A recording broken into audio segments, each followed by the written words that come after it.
sallallahu alaihi ya sayyidina Muhammad, sallallahu alaihi ya sayyidina Muhammad. Wa ta'ala wa tadhakkur wa tadhkir wa ma'rifat wa ibadah wa istighfar wal hasanah tamassul bi kitabillahi al-azim wa sunnah rasulih du'a ila al-huda wa dalala lil khair wa rahmatillahi ta'ala wa thawabih. Bismillahirrahmanirrahim. Alhamdulillah rabbil alamin. Allahumma shalli wa sallim ala sayyidina Muhammad wa ala ali Muhammad wa ala yushrik wa ala rahimahullah wa ala nabiyyina wa bi sa'il as-salihin.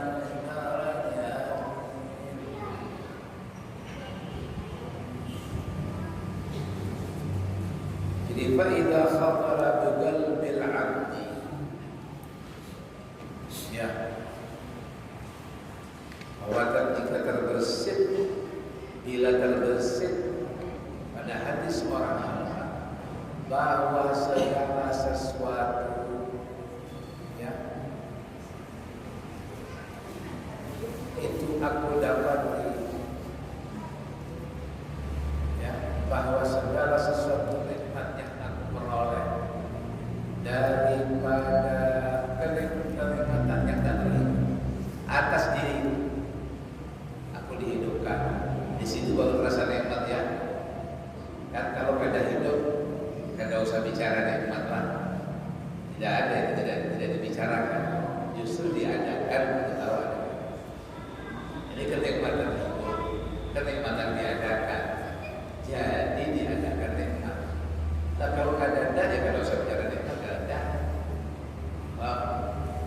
Segala kenikmatan yang diberi kepada aku itu, daripada semua buah, akal, bicara, segala sesuatu, bisa mendengar, bisa melihat, dan segala kelezatan-kelezatan, itu pula banyak aku dihindarkan dari segala yang membahayakan dan menyakitkan.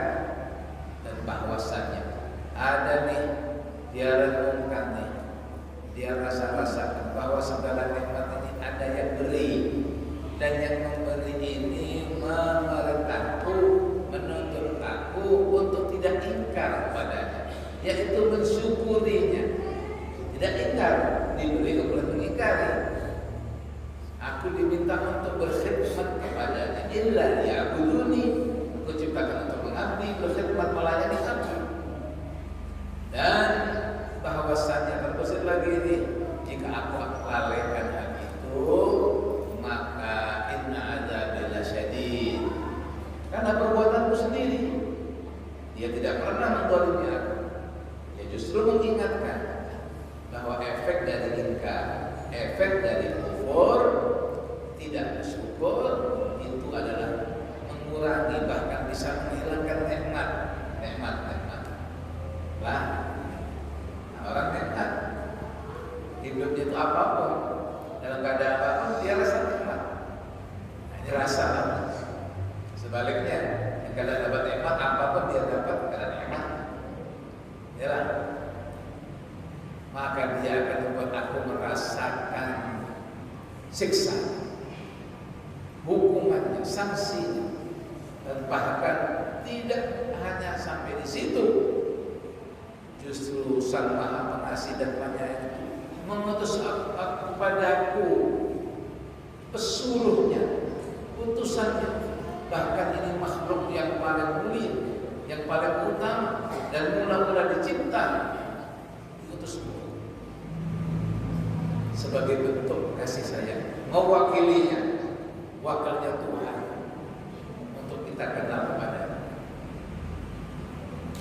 Dan dia kasih bukti, dia kuatkan dengan segala macam mukjizat yang luar biasa.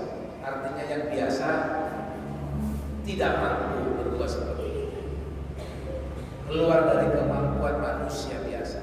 Bukti yang menguatkan bahwa dia memang utusan Tuhan. Ya, utusan yang mulia ini, pesuruh Allah ini, memberitahu aku bahwa aku ini tidak tiba-tiba ada, bahwa ada yang menciptakanku, ada memeliharaku dan memilikiku. Sang pencipta, sang pemelihara ini, sang pemilik ini, tak ada batasan kuasa, tak terbatas ilmunya, pengetahuan. Dia yang maha hidup dan menghidupkan, tidak pernah mati. Segala sesuatu tidak luput dari kehendaknya atau pembiarannya dan izin. Tidak ada sesuatu yang terjadi karena dia tak dapat menolaknya. Tidak ada. Walaupun bukan kehendak yang seperti kita pahami, dia tidak dimaksiati karena terpaksa. Sebujurnya aku kadang mau si fulan itu maksiat, aku kadang mau si fulan itu zalim, tapi aku kadang tahu menahannya agar memang sini tidak ada. Jadi dari segi itu namanya kehendak.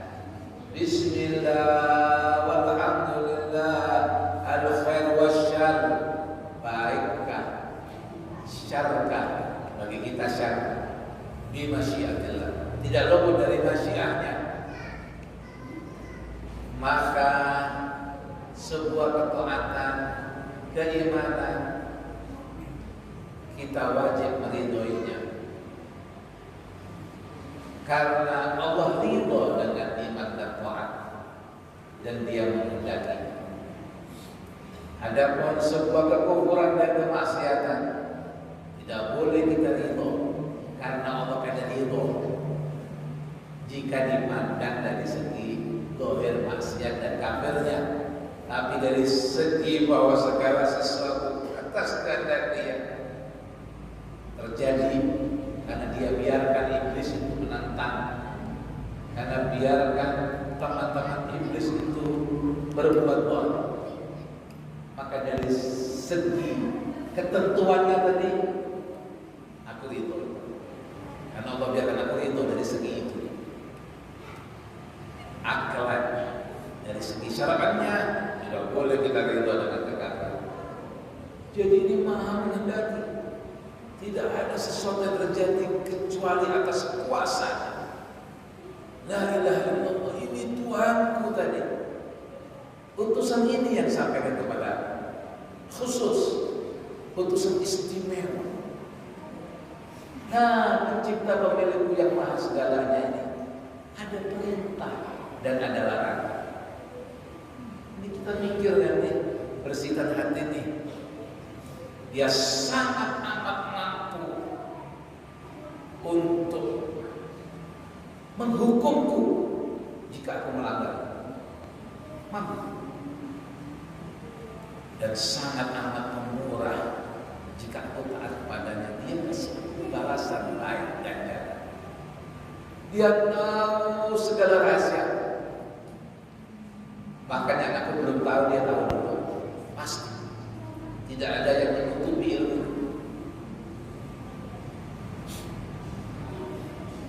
Apa yang bergejolak di pikiranku, Dia selalu tahu.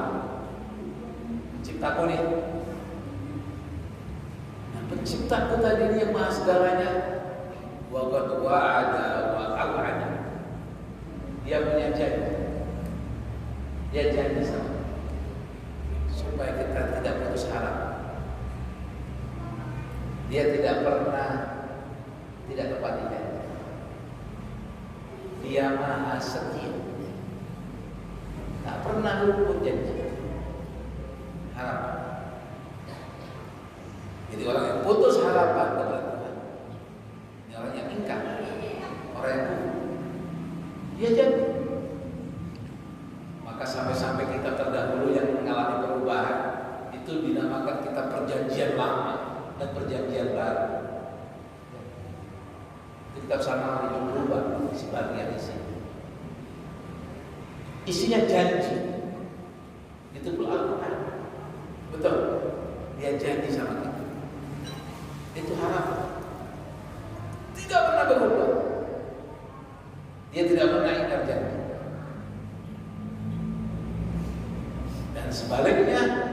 dia juga mengancam. Ada wa'ad, ada ancaman. Dia maha kasih sayang, tapi dia maha adil.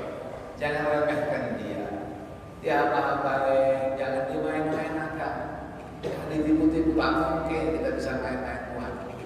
Tak mungkin. Ada ancaman. Siapa berbuat baik walau sedikit, dia lihat. Ada satu akhirat. Kalau bisa dibayangkan akhirat ini, kita sudah ada gambaran-gambaran akhirat di sini. Yang tahu rasanya sehat, nyaman. Tahu rasanya sakit, karena sakit lah. Kita rasa senang, pernah rasa susah. Itu gambaran. Nanti berlipat-lipat di akhirat itu. Senangnya tak terbatas, sakitnya tak bisa dibayangkan. Kasih gambaran. Sama berbuat jahat, keadilan. Jadi jangan kita diadili Tuhan ya. Ya Allah, kok tidak adil. Gitulah. Ada pernah ucap itu nih, hati-hati nih. Was-wasnya nih. Nanti diadili sama Tuhan tahu rasa. Jadi Allah Subhanahu wa taala menggajar kita itu semata-mata karunia-Nya. Karena kita tidak pernah bisa berbuat baik kalau bukan Dia yang membantu kita berbuat baik. Sehingga kita dikasih ganjaran. Jadi semata-mata memang rahmat dan karunia Dia. Adapun Dia jika memang na'udzubillah ya kita berlindung darinya, berlindung kepadanya darinya, yaitu dari marahnya, dari siksanya. Allahumma inni as'aluka ridhaka wal jannah wa a'udzu bika min sakhatika wan nar. Allahumma ridhamu qarela yang ridha dan surgamu. Aku berlindung dari murkamu, jangan sampai Engkau marah ya Allah. Amalkan ya. Kita usahakan ya, doa itu kita usahakan ya. Doanya diamalkan. Mencari apa yang Allah ridha, jauhi yang Allah marah. Lah, bukan baca dan itu tidak ada upaya. Jadi semata-mata kalau memang kita dihukum, kita patut dihukum. Karena itulah adil. Karena itulah keadilan.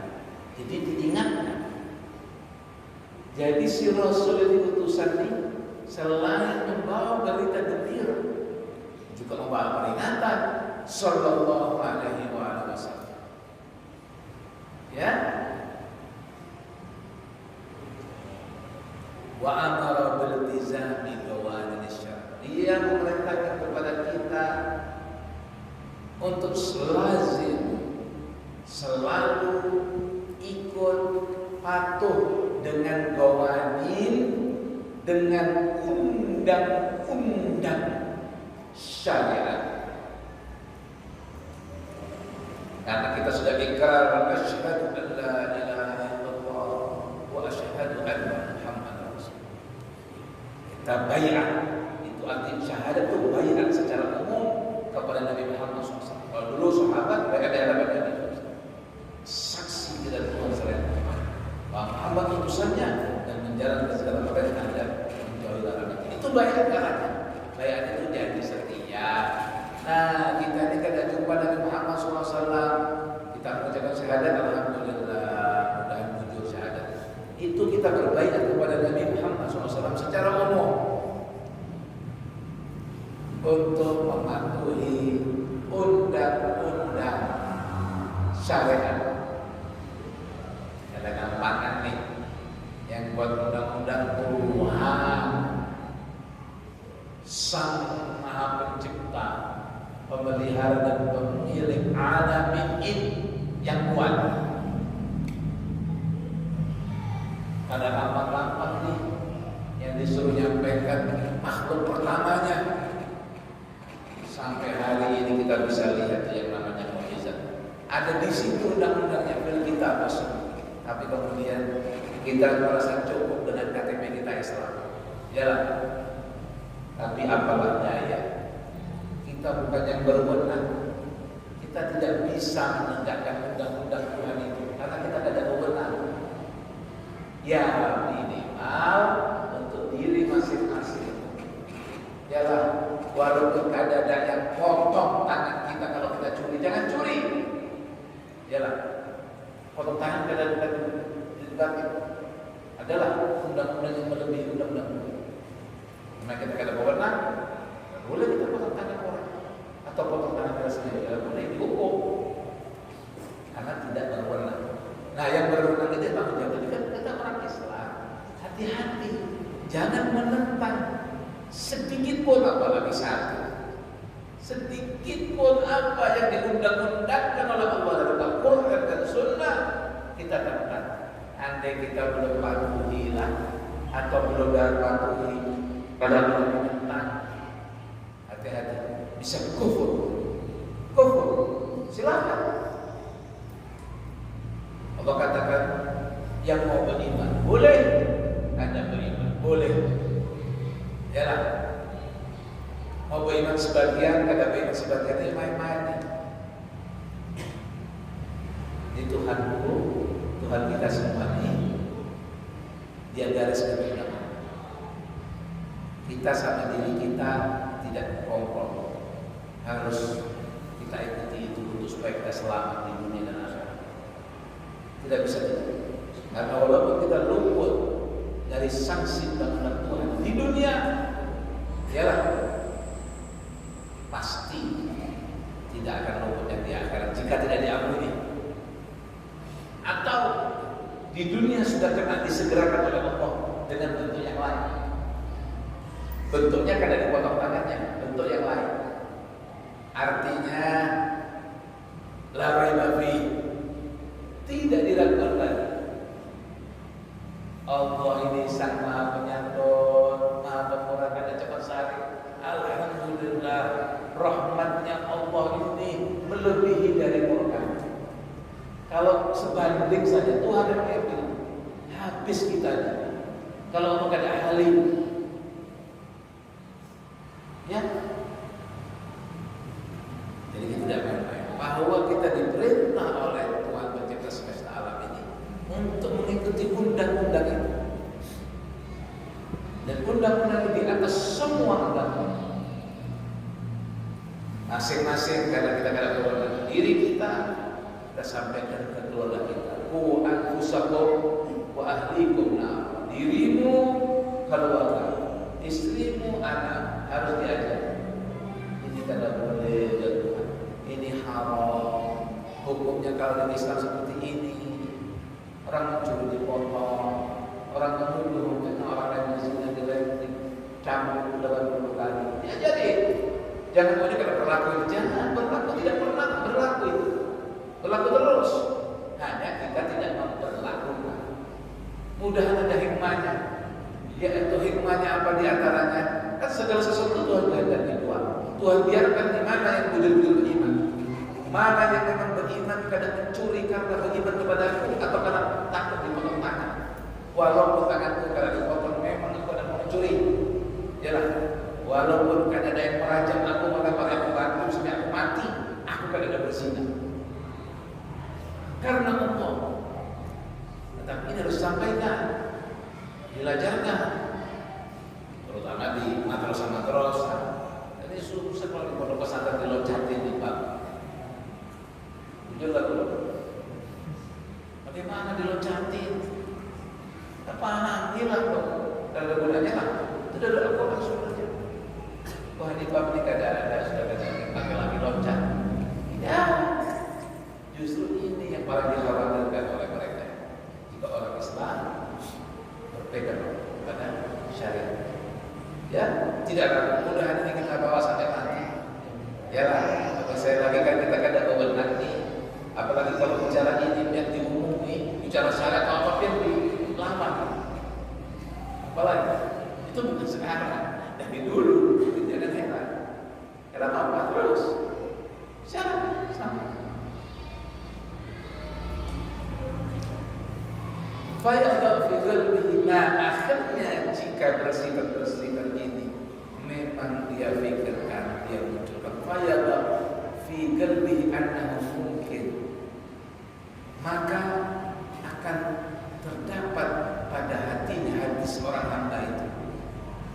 bahwa segala yang Allah tuntut pada kita itu dan yang Allah ancamkan juga pada kita itu sesuatu yang mungkin, yang bisa terjadi, kan masuk di akal. Dia ciptakan, dia senangkan, dia kasih kita, dia sayang kita, dia kasih kita. Lalu dia meminta kita untuk ini, yang mana pintanya itu untuk maslahat kita sendiri, tidak menambah dari apa-apanya dia, Allah Subhanahu wa Ta'ala. Jadi ini mungkin untuk aku diganjar, untuk aku disiksa. Illa lastihalata lidzalika fil akli bi awwalil badihat. Sesuatu itu tidak mustahil, ya. Sesuatu itu masuk di akal. Ini hukum akal ini. Kada usah merenungkan panjang-panjang. Bi awwalil badihat, enggak usah mikir panjang-panjang. Kada perlu orang pintar-pintar amat. Di awal al-badiyah, dengan tiba-tiba, dengan darurat, orang itu ngerti. Ini mungkin, tidak mustahil. Lah, sehingga dia wujud pikirannya, dia sempurna sehat akalnya, lurus imannya, fayakhafu ala nafsi inda dalika wa yafza'u. Dia akan takut, ya, akan ngeri, ada takut, ada khasyah muncul pada saat itu. Fahada khatirul faza'. Nah ini bersitar nih, bersitar takut nih. Kamu bilang kena takut kan? Orang kena takut brutal dia brutal. Jadi perlu faktor takut melanggar dia. Maka khatirul faza' ini kan, nah bersitar rasa takut ini adalah jika ada takut selesai cerita. Ada melanggar maksudnya. Alladzi yunabbiul 'abda wa yulzimul hujjah. Itulah yang menyadarkan seorang. Muncul ini faktor, itulah yang menyadarkan seorang hamba dan wa yulzimul hujjah ay ad-dalil al-qati', ya, melazimkan kepada dia sebuah hujjah. Hujjah itu adalah dalil yang pasti bahwa dia mempunyai Tuhan yang memberi kepada dia segala nikmat tersebut. Wa yaqta'u anhu al-maqdir. Kesadaran dia ini memutuskan alasan. Jadi tidak ada alasan kamu tidak syukur nih. Tidak alasan kamu tidak taat. Tidak ada alasan untuk kamu melanggar dia. Jika bersifat ini muncul, wa yus'iduhu ila an-nadhari wal istidlal, sehingga menggerakkan dia ketika tidak punya alasan, rasa takut muncul, bersifat takut muncul, menggerakkan dia untuk berpikir dan mencari dalil. Akhirnya mikir, afala ta'qilun, afala tatafakkarun, mulai aktif pikirannya, mulai mencari tahu. Fayahdajul 'abdu inda dzalika, maka bergeraklah, ya, seorang hamba pada saat itu, wayadlah, dan bergejolak, wayaduru fi thariqil khalas. Kita lihat apakah diri kita seperti itu. Muncul khabar takut, muncul kesadaran, muncul pikiran untuk cari tahu, itu masing-masing. Nah, coba di sini Imam Ghazali mengulik itu kan. Kemudian wayaduru fi thariqil khalas, dia mulai memikirkan apa jalan untuk khalas, untuk selamat dari hal yang membahayakan tadi. Wa husulil amani lahu mimma waqa'a bi qalbihi, dan memperoleh keamanan, ya, untuk dirinya daripada apa-apa yang terdapat di hatinya tadi. au sami'a bi udhunihi, atau yang dia dengar dengan telinganya. Maka jika ini sudah gejolak ini muncul, falam yajid fihi sabila. Nah, diarahkannya sama Imam Ghazali. Ya, Minhajul Abidin, metode mau menjadi hamba. Nah, falam yajid fihi sabila, maka seorang hamba tidak akan mendapati satu jalan pun siwal nadhari bi aqlihi, selain yaitu memikirkan dengan akalnya fid dalaili wal istidlali, tentang dalil-dalil, mencari petunjuk bis san'ati ala sani, melalui ciptaan. Karena saya tahu nih, tapi belum diizinkan untuk memandang datanya langsung, tapi diberitahu sama utusan nih, ada penciptanya, pemilik pemeliharanya. Nah, jalan untuk dia mengenal itu adalah melalui ciptaannya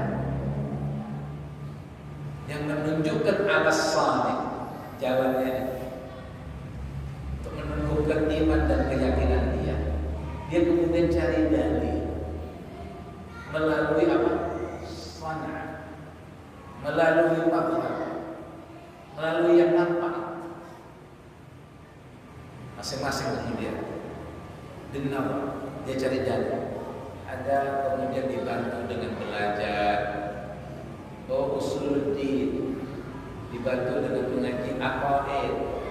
Yalah, mengenal sifat-sifat Tuhan, sifat dulu itu bantuannya bisa tentang ilmu aqidah. Bahan untuk dia berpikir, untuk bisa melihat bahwa makhluk itu menunjukkan kepada Khaliq. Dan ada bahan dua nih. Satu, dan banyak menjalin hubungan sama Allah melalui zikir. Zikir. Wattaqullah wa yu'allimukumullah. Banyak berzikir, mengingat Allah, menjalin hubungan di sini. Nafahat dan anwar, ya. Ilmu dari sisi, ya. Liyahsula lahu. Maksudnya dia cari petunjuk tadi melalui ciptaan ini, untuk menunjukkan kepada sang pencipta agar dia peroleh ilmu yang urutannya ini, supaya dia mendapatkan suatu pengetahuan, keyakinan. Namanya ilmu yakin. Yakin kepada apa? Bima huwa maghaib, sesuatu yang ghaib, sesuatu yang tidak hadir, tak nampak. Kan ada syahid, hadir, ada ghaib. Nah, yang ghaib ini pakai keyakinan. Ya, bicara iman. Nah, kita percaya pada sesuatu yang tak nampak. Percaya nih, walaupun dibohongin kan, atau diberi berita yang jujur, intinya percaya. Ya, melalui ilmunya atau sekedar yakin, percaya, padahal tidak ada ilmu pengetahuan, atau berdasarkan ilmu pengetahuan. Nah, ini ngomongkan tentang ketuhanan, untuk supaya mengenal sang pencipta. Ada namanya ilmu yakin, supaya dia yakin, dia percaya pada yang tak nampak. Namanya maghaib. Wa ya'lama anna lahu rabban kallafahu wa amarahu wa nahahu, dan sehingga dia yakin, ya'lam di sini yakin, dia meyakini bahwa memang dia tidak ada sendiri. Memang ada penciptanya yang memilikinya, yang telah memberi dia tanggung jawab untuk bertanggung jawab. Ditanya dari mana, kemana, untuk apa, kok apakan, tanggung jawab segala. La tus'alunna yawma idzin 'anil na'im. Itu taklif, dimintai pertanggungan jawab. Itu bedanya kita dengan Tuhan. Kita bukan Tuhan. Siapa kita? Karena mau diminta tanggung jawab. Kita bukan Tuhan. Tuhan la yus'al amma yaf'al wa hum yus'al. Ada taklif. Dan bahwa Tuhan tadi menyuruhnya dan melarangnya. Pantaskah? Mungkinkah atau mustahil seorang Tuhan seperti itu? Fahadi, lanjut Imam Ghazali ini, semuanya yang berusaha Ghazali buat kita mengerti bersitan itu tadi, urutan tadi ini, dia sebut, Imam Ghazali sebut, fahadi awwalu aqabatin. Ini bersitan, ini tingkatan adalah mula-mula aqabah. Aqabah itu artinya adalah lembah. Ya, dalam lembah di antara dua lereng. Apa di sini dan syarat disebut? Wahya fil asli at-tariqus sa'bi fil jabal. Jalan yang lika-liku di gunung, lereng gunung, itu aqabah. Nah, yang Ghazali menyebutnya aqabah disamakan dengan sebuah lereng terjal di gunung. Nah, yang dimaksud oleh beliau adalah al-mujahadah, yaitu mujahadah, bahwa perlu berjuang, perlu jihad untuk kita bisa melewati lereng tersebut. Maka ini kemudian kita pahamnya, dia akan sebut selalu ini aqabah ini. Ini mula-mula aqabah. Jika kita sebut, kalau kita di sini saja belum sampai, ya belum ada bersikat itu, ya belum. Kalau sudah sampai bersikat tadi, menyadari, mengimani tadi, baru kita sampai di lereng pertama. Kalau sudah muncul dari bersikat ini, sudah beriman tadi ini, kalau belum jual, ya belum sampai ke sini. Tidak ada mujahadahnya sama sekali. Tidak ada mujahadah. Dan Allah janjikan, alladzina jahadu fina lanahdiyannahum subulana. Tidak akan lepas dari bantuan Allah Subhanahu. Tidak mampu kita lewati aqabah ini kecuali billah. Inilah mula-mula aqabah, mula-mula lereng, mula-mula lembah, istaqbalathu fi tariqil ibadah, yang akan dia hadapi di dalam perjalanan ibadah. Bujuran nih, mau jalan ibadah bujur nih, pasti aqabah ini yang harus dilewati. Tingkat pertama ini wahia, nah namanya aqabah ini diberitahu ya, ketika sudah bangkit nih, dia mau cari istidlal, cari dalil kepada Sang Pencipta, apa yang dilarang, apa yang disuruh, sampai dia ke aqabah ini. Nah, aqabah ini dinamakan aqabatul ilmi wal ma'rifah. Namanya aqabah ilmu dan ma'rifat, pengetahuan. Jelas. Untuk apa? Liyakuna minal amri ala basirah, supaya dia ada basirah, yakni ilmu dan pengalaman, ya, atas suatu perkara. Ada tuntunan, ya. Liyakuna, dia hidup ada basirah, tidak sekedar memandang dengan mata kepala, tapi mata hatinya juga melek. Jika dia lewati aqabah, di sini disebutkan ya, ketika menyebut basirah, qala as-sayyid al-Jarjani, al-basirah yang dimaksud adalah quwwatul lil qalb, kekuatan hati. Basirah itu adalah tarifnya ya, supaya kita lebih paham. Kekuatan, power di dalam qalb, di dalamnya hati kita, batin ya, di nurul qudus, kekuatan yang bersumber dari cahaya suci. Tidak sembarang kekuatan, ada cahaya. Maka hati ini disebut nurani, artinya bernurani, bercahaya. Dengan kekuatan yang bersumber cahaya suci ini, seseorang yara biha hadaidal asya' wa bawatinah, Dia bisa melihat hakikat segala sesuatu dan batin yang dibalik segala sesuatu. Jadi tidak cukup mata ini basar, tidak bisa melihat hakikat. Jadi kita diberitahu sekarang bahwa kita ini ada basirah. Cuma bisa jadi basirah kita kena kuat. Kenapa kena kuat? Karena cahayanya redup atau gelap sama sekali. Diberitahu kan? Coba. Itu konteks semua manusia. Tidak ada beda, sama. Dia punya hati, sama. Ada basirah. Nah, tapi basirah katanya Imam Hafizul Maulid basiratun munirah. Basirah yang munirah. Kalau basirahnya kada munirah, jadi ada kekuatan potensi semua kita. Dalam hatinya itu ada kekuatan bersumber dari cahaya suci yang bisa melihat hakikat, ya.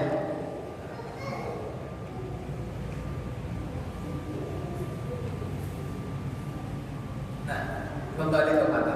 Liyakuna minal amri ala basirah, supaya seorang hamba ini mempunyai basirah, mata hati yang jernih, akal yang sehat di dalam menghadapi segala hal.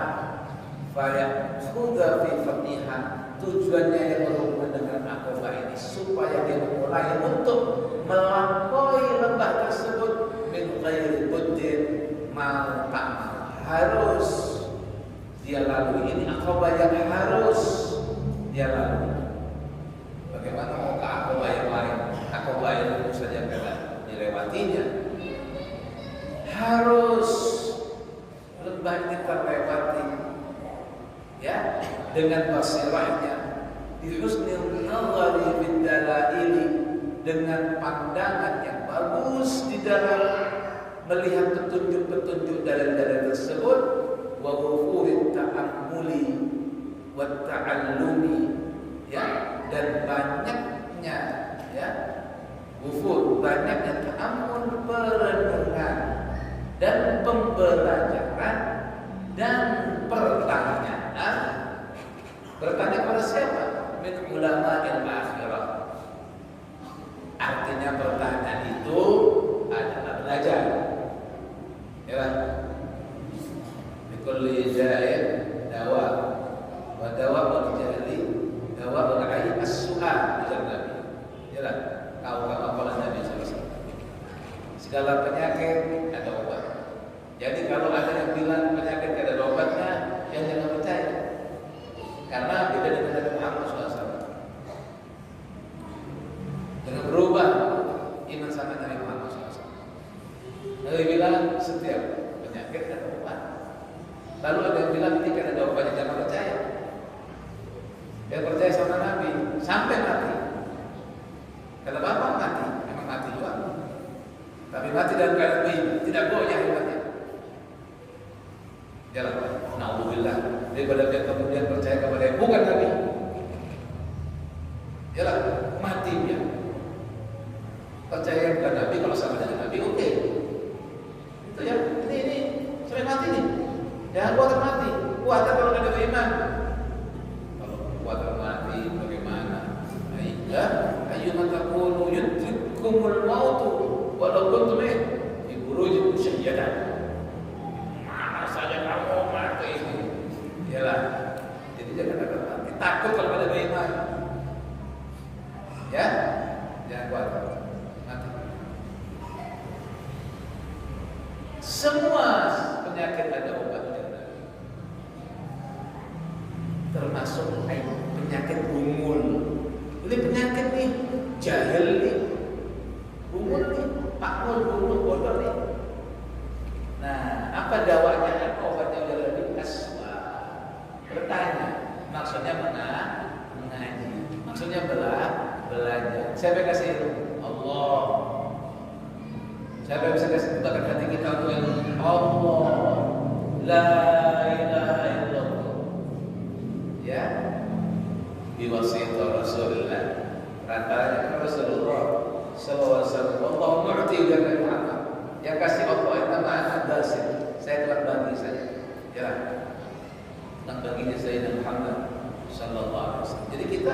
syahadat, asyhadu an la ilaha illallah wa asyhadu anna Muhammadan rasulullah, itu saja.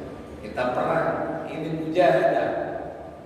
Ini yang diupayakan misi iblis untuk kita keluar dari apapun caranya, sampai surganya Tuhan itu dinerakakan sama dia. Wah, kenapa main ini fitnah? Jangan sampai neraka Tuhan itu disurgakan sama dia. Waduh, kalau kita ini amblas kayaknya, amblas. Pengen banget, kenapa apa mati la ilaha illallah. Ya, ini misi sepanjang waktu. Bagaimana akhir kita jelek. Nah, obatnya belajar. Jalan. Soal belajar dari siapa?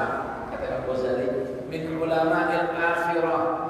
Ya, ulama akhirat. Waduh, ulama akhirat. Bagaimana cara tahunya? Hidupnya di dunia, tapi disebut ulama akhirat. Ya, ulama jamaknya alim lah, orang yang alim.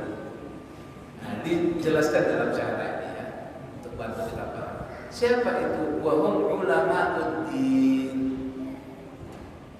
Jadi ulama agama, ya kan? Mereka ulama juga, para cendekiawan itu, yang ahli ini, ahli itu, profesor, bahasa ya ulama. Tapi dijelaskan maksudnya ulama di orang ahli agama. Ya, ada tandanya kan mereka? Walahum alamatun. Ada tanda-tanda ini kan bisa membedakan satu dengan yang lain. Nah, kita dikasih sebagian tandanya.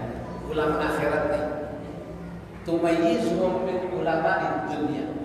Alamat yang membedakan mereka dengan ulama dunia.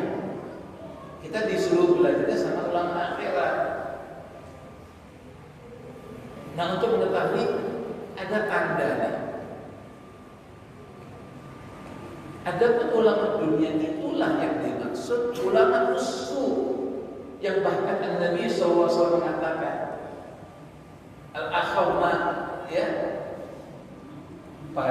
tadi ya, dan jangan mengembalikan. Itu bahkan Nabi SAW pernah mengatakan ada yang lebih aku khawatirkan dari jajan adalah ulama usul. Ngeri.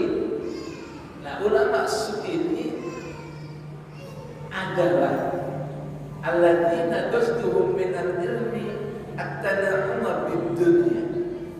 Tujuannya ngaji itu untuk dia bernikmat-nikmat di dunia. Itu maksudnya. Tujuan utamanya. Begitu ya. Ya memang otomatis lah. Siapa yang beriman bertakwa sama Allah, yaj'al lahu makhraja, beramal baik di dunia hasanah, ya dunianya baik. Kita kan bertujuan semua amal ibadah belajar iman untuk selamat dunia akhirat, untuk bahagia dunia akhirat. Itu baik. Tapi ini kita pahami ya. Jadi sekedar untuk bernikmat-nikmat dunia, itu yang ulama masuk. Tujuannya ngajinya itu loh, supaya dia dapat jalan, kedudukan dan jabatan, pangkat. Wa minha alla yatlubu dunya bil ilmi al masail allati ta'lam. Ini. Jadi dikatakan fa inna aqalla darajatil alim, minimal derajat orang alim yang akhirat itu dia mengerti, ya, meyakini kehinaan dunia, kerendahannya, kekeruhannya, kekotorannya dan kehancurannya. Dia meyakini tentang besarnya akhirat, kemuliaan dan kesempurnaan nikmat dan kelanggengnya. Ini minimal dia yakin dia, dan bahwasannya kenikmatan dunia dan akhirat, dunia akhirat itu bertentangan. Diumpamakan Doro ya perumpamannya, kalau akan yang lainnya perumpamannya saja. Perumpamannya seperti neraca timbangan.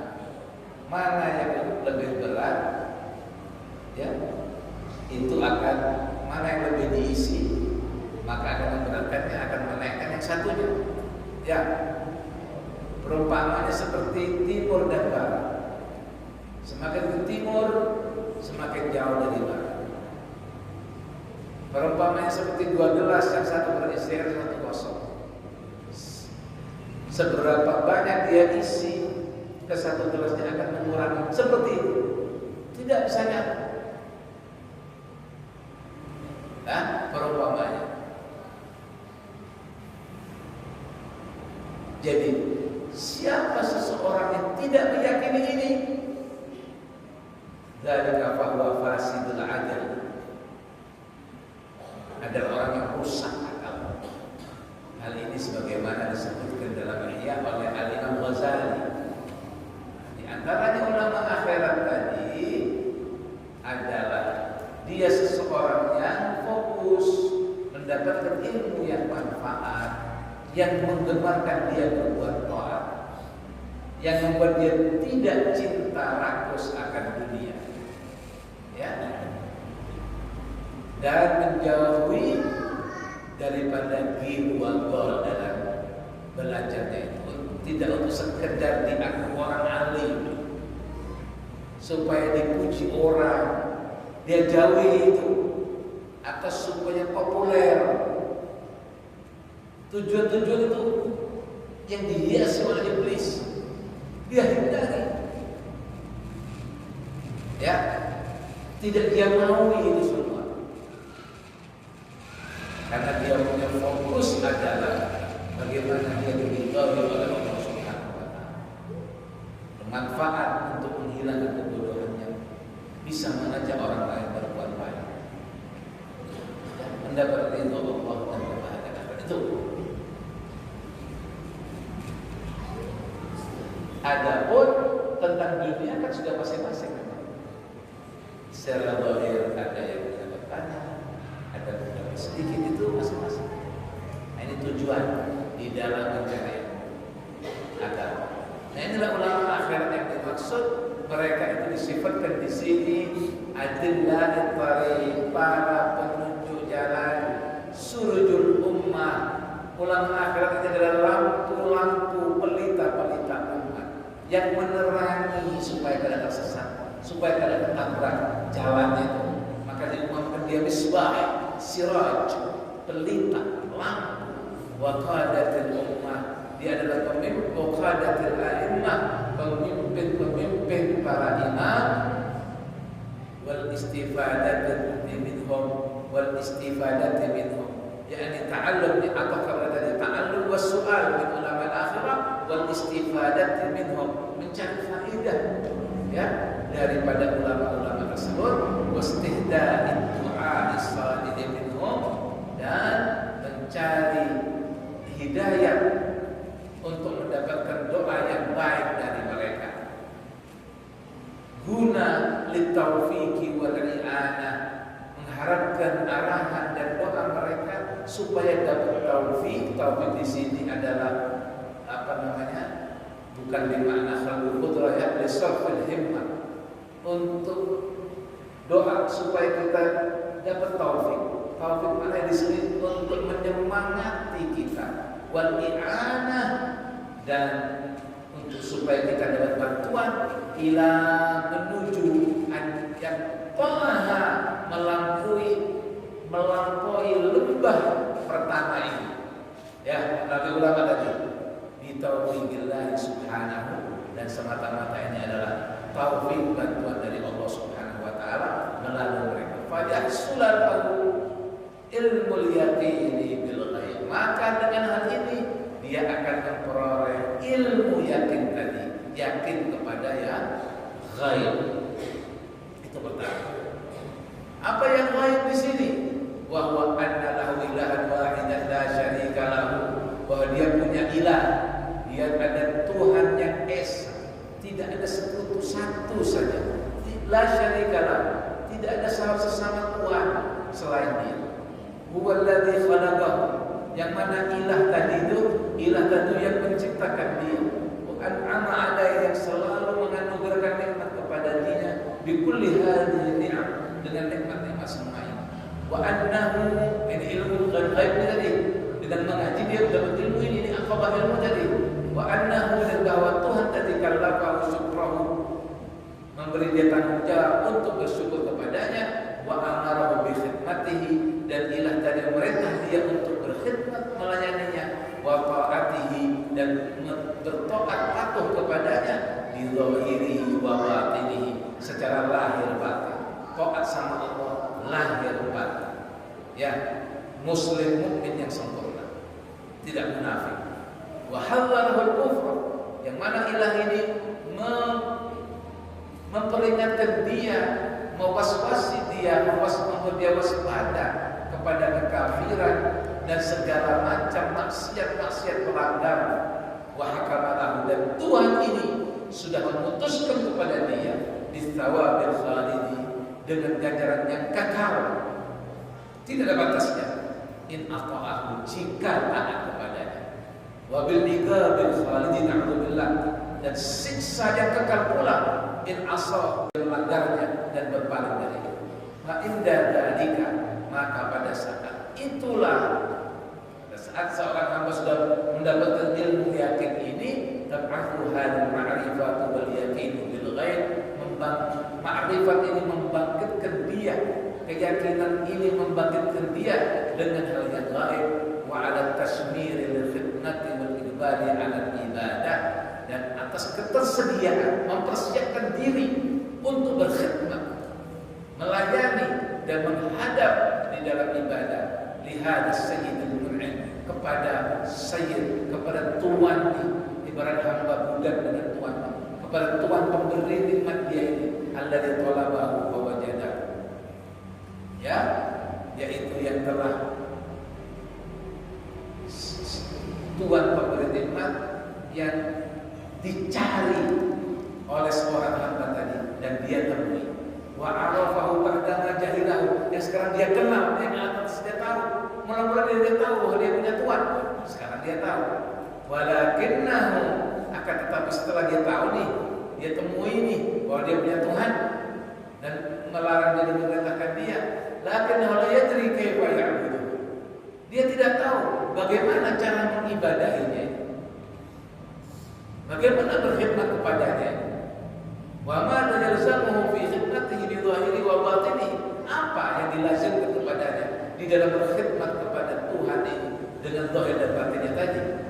Fa ba'da hawli hadzal ma'rifah billah subhanahu wa ta'ala, maka setelah dia rasakan kewibawaan Tuhannya ini melalui ma'rifat kepada Allah yang Maha Suci dan Maha Mulia, jahida hatta yata'allama, dia bersungguh-sungguh sampai dia tahu ma yalzamuhu minal faraid syar'iyyah.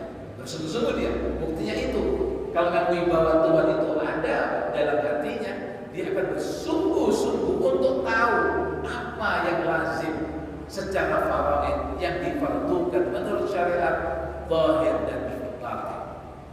Kalau mastakmala ilmu wal ma'rifatu bil faraid, setelah sempurna pengetahuan dengan yang fardu-fardu, inba'ala ya'khudha bil ibadah, barulah dia bangkit untuk bergerak ibadah, wa yashtaghala biha, dan menyibukkan diri di dalam ibadah. Fanadhara fa idza huwa sahibu jinayatin wa dhunubin. Setelah dia mulai ibadahnya, ini urutannya ya. Kita ingat ya, bersitan tadi, mengenal Tuhan sampai kepada aqobah lebah, itu pengetahuan dan mendapati Tuhan. Ya, tahu bahwa dia harus kita melayani, sehingga seseorang yang belajar syariat ilmu fikih untuk bagaimana ibadahnya sah. Nah, pada saat itu ini prosesnya ini kalau dilewati ya, yang sudah melewati, yang belum melewati, yang masih harus berjalan, yang sampai di sini ada tingkatan lagi. Yalah, ini minhajul abidin. Sehingga jika seseorang sudah sampai situ dalam ibadah, dia akan nanti dibuka, dia akan tahu fa idza huwa sahibu jinayatin wa dhunubin. baru sadar. Kalau kadang-kadang tidak tahu nih, dia kriminal. Dia kemudian sadar, ternyata dia sahibul jinayat betul. Banyak salahnya, banyak jahatnya, banyak dosa. Maka orang tak merasa katanya, yang tidak berarti ibadah tidak merasa kalau banyak dosa. Kalau jahat, tidak merasa. Nah sampai di sini seorang hamba tahu dirinya dosa. Wahana ujar Ghazali, hal ini halul aktsar minan nas. Kebanyakan keadaan manusia seperti ini. Aktsar, kebanyakan. Fayaqul, maka seorang hamba ini akan berkata, kaifa uqbilu ala ibadah? Bagaimana saya ini menghadap beribadah wa ana musirrun ala maksiyah, sedangkan saya terus berhenti maksiat, mutalattizun biha, terlumuri oleh dosa. Fayajibu alayya awalan, maka wajib atas saya mula-mula an atuba ilaih, saya harus tobat dulu. Pertama nih, saya harus bersihkan diri dulu. Wa atubu ilaih, kepadanya liyaghfira li, supaya diampuni segala dosa, ditutupi, wa yukhallisani min asliha, dan dia selamatkan aku dari belenggu dosa. Keadaan banyak manusia nih, kada tahu kita kebanyakan atau kada nih. Setelah dia sibuk ibadah, dia sadar dia banyak dosa, kemudian dia berpikir bagaimana aku menghadapi sedangkan aku banyak dosa. Aku terlumuri kotoran, maka wajib berarti mula-mula saya minta ampun dulu. Mau menghadap dia minta ampun dulu, supaya dia ampuni segala dosa. Dan aku terlepas dulu dari belenggu dosa. Dosa itu membelenggu kita ya. Dosa itu menjerat kita. Jadi kita susah ibadah kalau masih dijerat. Jadi kita minta dilepaskan dulu jeratan dosa itu. Wa yutahhirani min aqdariha, dan bersihkan aku daripada kotoran-kotoran dosa tersebut. Wa asluhu lil khidmati wa bisadil qurbah, maka patut aku setelah aku diampuni dan dibersihkan, maka patutlah aku sekarang berkhidmat menjadi pelayannya, ya, dan duduk bisadil qurbah, duduk di permadani yang namanya qurbah, yaitu permadani dekat kepadanya. Fatastakbiluha benar. Nah ini akabah pertama ya.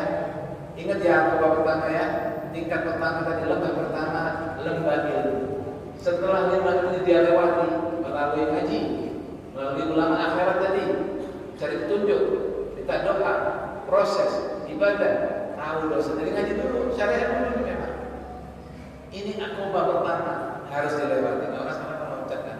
Ngaji kadang mau langsung menjadi jatuh, tidak jatuh lebih sakit ke jurang yang lebih tinggi. Jadi akabah pertama akabah ngaji, diamalkan ngaji, yaitu dengan ibadah. Kemudian sadar diri, tahu diri sudah kotor, minta ampun bujuran, tidak pura-pura. Jalan. Disinilah dia bilang fatastakbilu hauna aqabatut taubah, sampai dia di akabah yang pertama namanya akabah yang kedua namanya aqabatut taubah, lembah taubat. Ya, jadi kalau benar-benar ngaji, kalau benar-benar menghadap, taubatnya taubat lombok kan, sambel, ya, taubat kapok sambel lah. Allah a'lam ya Rabb. Allahumma inna ala dzikri syukri husni ibadah. Allahumma ya man waffaqa ala khair wa ala waffiqna lil khair wa ala. Ya Allah yang telah memberi taufik kepada orang baik untuk berbuat baik, untuk berbuat saleh, maka berilah kami taufik ya Allah sebagaimana Kau berikan taufik untuk berbuat saleh. La haula wa la quwwata illa billahil aliyyil azim. Allah begitu. Fa'alam